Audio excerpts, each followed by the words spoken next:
ভর্তি থাকা রোগীদের ফল মিষ্টি প্রদানের মাধ্যমে প্রজাতন্ত্র দিবস উদযাপন। কেন্দ্রীয় সরকারের বিরুদ্ধে তোপ দেগে গণতন্ত্র রক্ষার আবেদন তৃণমূল নেতৃত্বের। আজ প্রজাতন্ত্র দিবস। দেশের ৭৫তম প্রজাতন্ত্র দিবস উদযাপনে সমারোহের সাথে পালিত হলো দেশ জুড়ে নানান অনুষ্ঠান।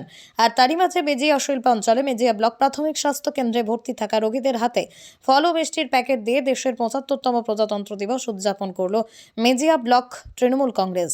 হাসপাতালে ভর্তি থাকা সমস্ত রোগী এবং বেশ কিছু ভবঘুরেদের হাতে মিষ্টির প্যাকেট ও ফল সামগ্রী তুলে দেওয়া হয়। অনুষ্ঠান শেষেই কেন্দ্রীয় সরকারের বিরুদ্ধে তোপ দাগেন তৃণমূল নেতৃত্ব। তৃণমূল নেতৃত্বের দাবি, যেভাবে কেন্দ্রীয় সরকার দেশের গণতন্ত্রকে নষ্ট করতে চাইছে তার বিরুদ্ধে তার দল এবং তারা সজাগ রয়েছে। দেশের গণতন্ত্র পুনরুদ্ধারের প্রতিষ্ঠায় তারা বদ্ধপরিকর। আজ ৭৫তম প্রজাতন্ত্র দিবস। ১৯৫০ সালে আজকের দিনে সংবিধান প্রতিষ্ঠা হয়েছিল। সেন্ট্রালের এক সরকার আমাদের এই সংবিধানকে ক্ষুণ্ণ করার চেষ্টা করছে। আমাদের নেত্রী, আমাদের সরকার আমাদের এই সংবিধানকে বজায় রেখে আমরা আজকের দিনে দুস্থ মানুষকে কিছু সাহায্যের হাত বাড়িয়ে দিলাম এবং আমরা এই সংবিধান যাতে ঠিকঠাক থাকে আমরা মানুষের সাথে নিয়ে আমরা আগামী দিনে চলব।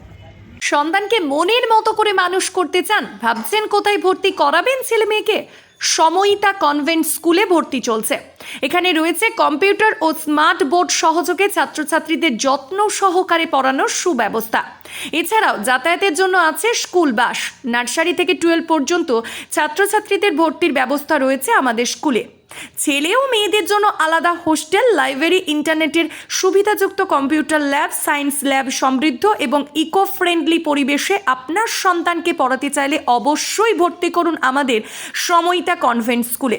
আমাদের ঠিকানা অমর কানন, বাঁকুড়া। আমাদের যোগাযোগ নাম্বার 9153377955 অথবা হোয়াটসঅ্যাপ নাম্বার 9475146833।